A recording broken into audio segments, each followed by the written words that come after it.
Hello everyone, my name is Hamza. Today I will talk about sentences in English. As you know that sentences are very important in any language around the world.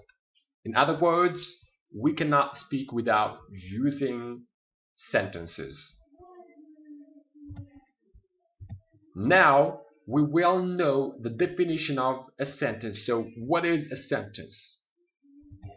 A sentence is defined as a group of words that expresses a rough idea by giving a statement, asking a question, or exclaiming. It is a group of words that expresses an idea by giving a statement. For example, we have John speaks English. This is a sentence. It is a normal statement. What does John speak?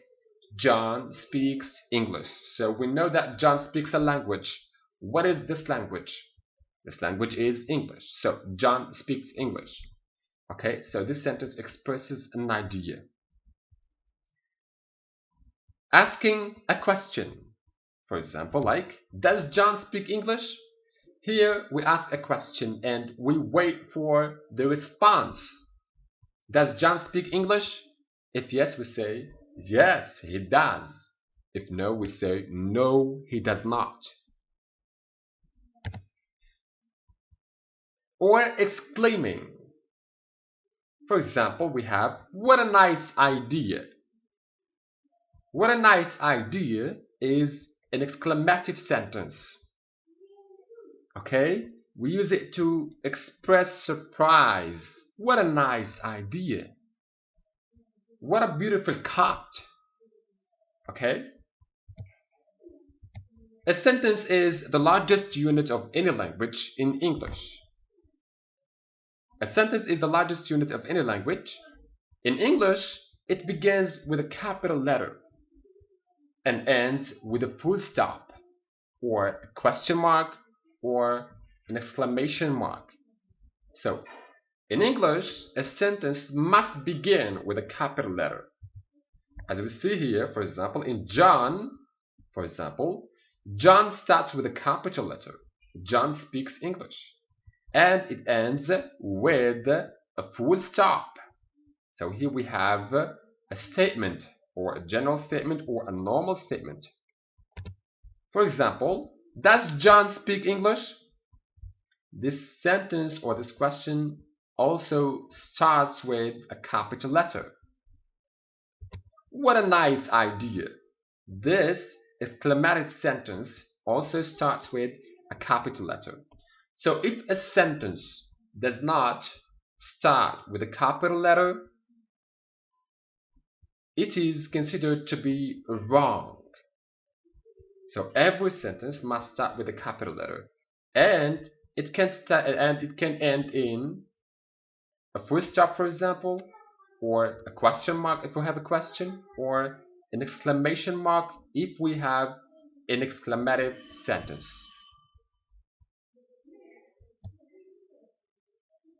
Okay, the structure of the sentence. Normally, a sentence consists of at least one subject and one verb.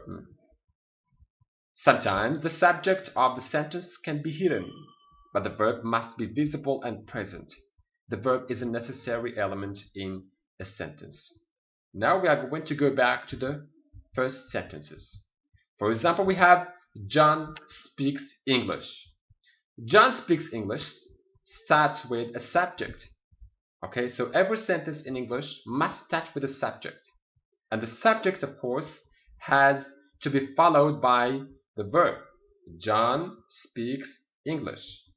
Okay, for example, does John speak English? So here the subject is John. So the sentence must start with at least one subject, okay, and one verb. So the subject and the verb are necessary elements in every sentence.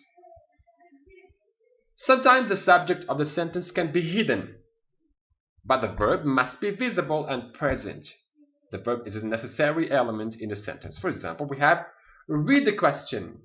Read the question. Read the question is a sentence.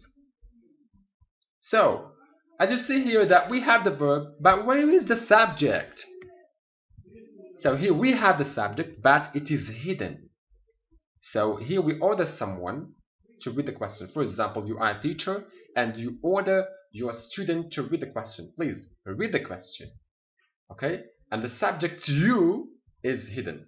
For example, if you have a group of words, for example, or a group of if you have, for example, a group of students, for example, like 30 students or 20 students, and you say for example, you say read the question. So the students will not know who is the person mentioned to read the question.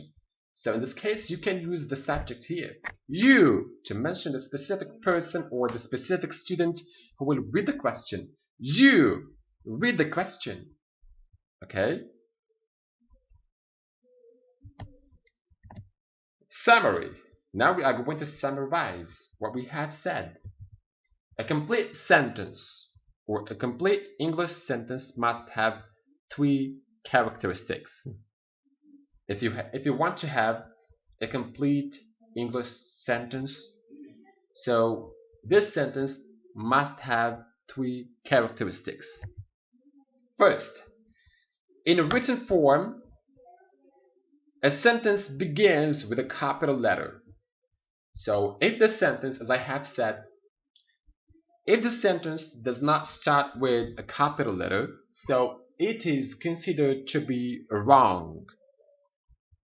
So every sentence in English must start with a capital letter. A sentence begins with a capital letter and ends in a period, full stop. For example, if we have a statement, a note, or for example, if we have a note of interrogation, the sentence must start with a question mark, or if we have a note of exclamation, a sentence must start with or must end with or end in an exclamation mark.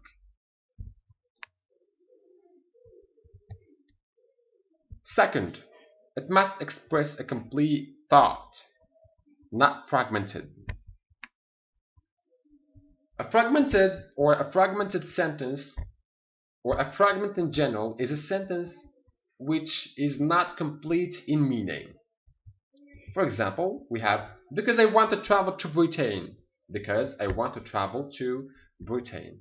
I want to travel to Britain. Here we have a sentence. The sentence consists of the subject, which is a personal pronoun, plus want, which is the verb, plus to travel to Britain, which is a direct object. However, this sentence starts with a conjunction, which is because. Because I want to travel to Britain. If you say to someone, hello, because I want to travel to Britain, the sentence does not make sense. The sentence does not have any meaning. So this sentence is fragmented. Why? Because it needs another sentence to complete its meaning. For example, I learn English because I want to travel to Britain. So this is a correct sentence. Okay, I want to learn English, or I learn English. This is the first sentence. Okay, and I want to travel to Britain. This is the second sentence. And these two sentences are connected with because, with the conjunction because. So here we have two sentences, of course, and these sentences are combined together to give a complete meaning. Third, a sentence must contain at least one subject, hidden or visible. The sentence can be hidden or visible, and the most of the times the subject is visible. However, sometimes, for example, in imperative sentences, the subject, of course, can be hidden, like read the question or close the door. You ask someone or you order someone to do something. Okay? And one verb comprising an independent clause. What is an independent clause? An independent clause contains an independent subject and verb and expresses a complete thought. A simple sentence, of course, comprises of a subject, okay, like John, plus the verb, like speaks, plus the object